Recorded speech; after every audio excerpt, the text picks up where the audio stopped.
Melissa, thanks very much indeed. Now, the African National Congress has said that those implicated in the VBS Mutual Bank scandal should face the full might of the law.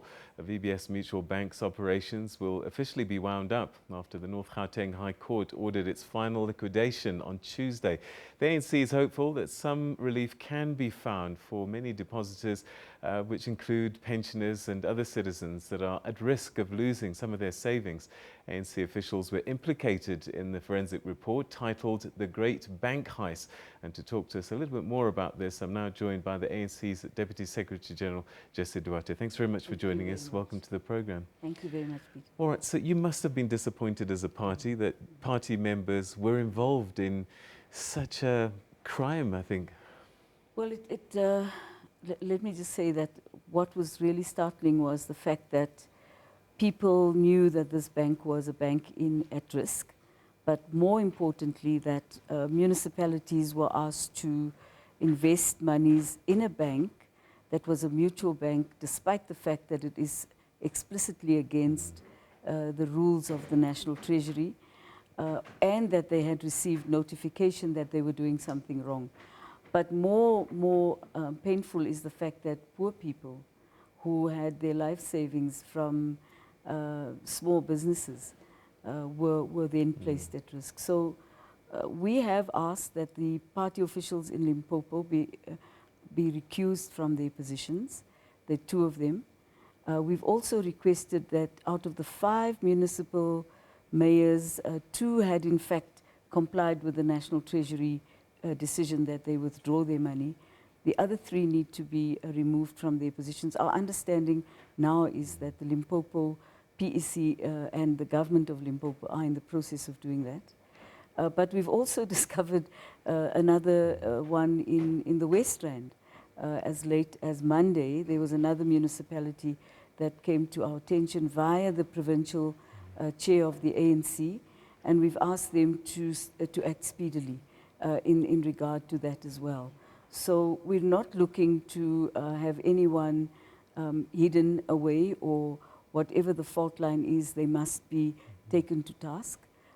Correctly, of course, people are innocent until proven guilty, but I think in the face of this matter, the way it's explained by the ordinary people on the ground, those who had caused the bank's money to dissipate are the ones who really need to be taken to task legally. How much responsibility does the ANC as a party take? Because these are your people, and there must be some accounting that you have of your officials that you deploy into these positions. You know, Peter, what is concerning us at the moment is that there's a blame-shifting process. We're not doing that. We're saying the municipal mayors cannot say that it's an official who took the decision. We all know that at the level of the MFMA, a mayor would know if a large sum of money was being deposited somewhere else. So therefore, we're asking for accountability, personal accountability from those mayors themselves. And in that way, we are saying, let's take responsibility for your actions. It is wrong. What you did has wronged the people of Limpopo. And therefore, you must take responsibility. If an official as well as yourself is involved, both of you, but none of you are actually going to be allowed to escape the law. And what we're getting back is we're investigating. So let's get on with the investigations. And, you know, whoever needs to investigate needs to do it speedily. From where we're sitting, there's little doubt that an executive mayor or a district mayor would know if funds was deposited incorrectly. So, you know, there's often this question about party and government and the separation of the two and the deployment, but there must be a party accounting of its cadres, and is it possible that nobody in the party senior had any idea of the wrongdoing? Well, we came to know about it via the Provincial Executive Committee of the Limpopo province. So there was concern already, long before, I mean, it's before the report came from the Reserve Bank. But what then happened was we handed the Reserve Bank's report over to our Integrity Commission, which is where ultimately people's perspectives, both sides, can be heard. The deployment committees, the Integrity Commission was clear that all people involved have to step aside, that all those implicated have to step aside and face the law. So that's how we hold people directly, very specifically accountable. Names were mentioned, quite a number of names. All of those names were sent to the Integrity Commission, and they took a view. And that view was provided to the NEC, who accepted the view. And therefore, you know, as far as we are concerned, it is time to move along. But we're hoping also that the law enforcement agencies will provide more factual content. Stepping aside means you step aside until your name is cleared by a judge or a magistrate. Right. So Barbara Hogan, in testifying in the state capture inquiry, talked about cadre deployment. Yes. And I wonder if, when you see what's happened at VBS and the municipalities, is this something that you're going to take note of?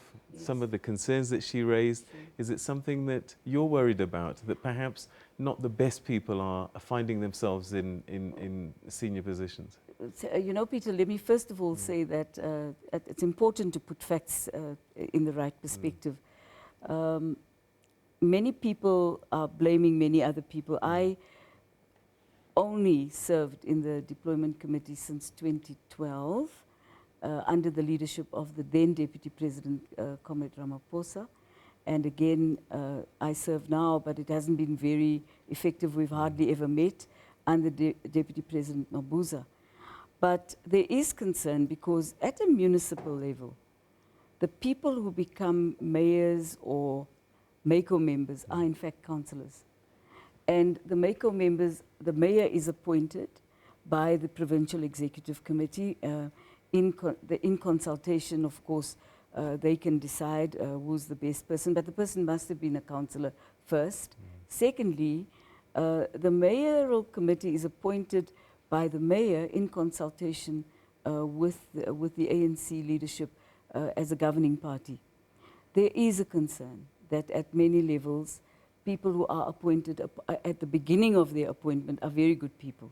Things do happen to people, and I think we must take that into consideration. But we must also be cautious about accusing people unless there is substantial evidence to say that somebody is, quote unquote, captured or has captured the state.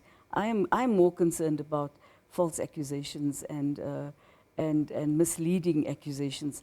But we are too concerned about the fact that at a municipal level, we needed to increase our own scrutiny of people who go to the various municipalities, particularly your impact members, people who are dealing with finances, and the fiscal authorities of a municipality has to be scrutinized. And it is a democratic process. You must be elected first. All right, so you talk about the Integrity Committee and the decision that it's taken.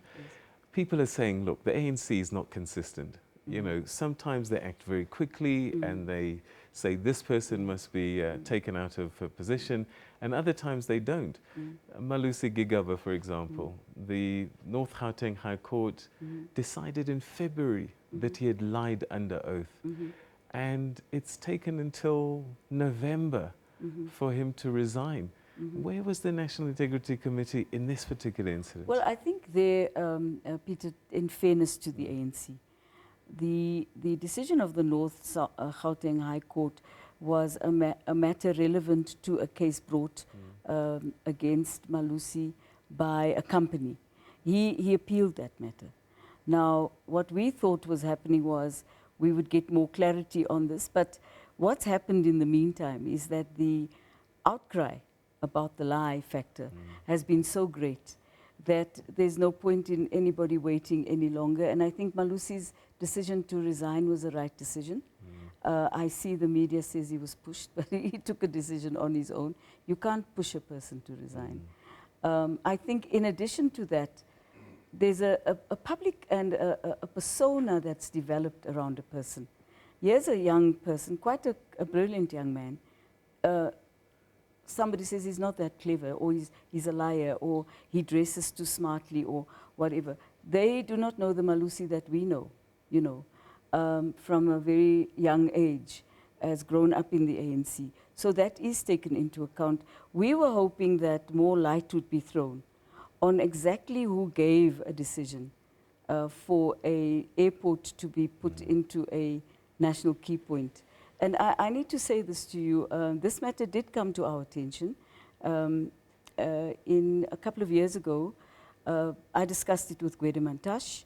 We were informed that the company involved was adamant that they had received appropriate permissions. Our response to them was that the only people who can talk to you about Home Affairs officials is Home Affairs. No ANC individual, no BEE partner can assure you of something that isn't written in the law or isn't actually given to you by a state actor. We have that correspondence. And that correspondence was not used in the court case. It's unfortunate. But I think it is sad that Malusi's been given this persona as a liar. It is also unfortunate that he has had to go through quite a traumatic period in his life. He's left now, and we wish him well, and there are lessons to be learned. Okay, you know? So again, another development today. Yes. Forensic reports, Yes. Eskom and Transnet. The name Malusi Gigaba comes up again alongside Brian Molefe, and he's accused of compromising procurement processes. Yes.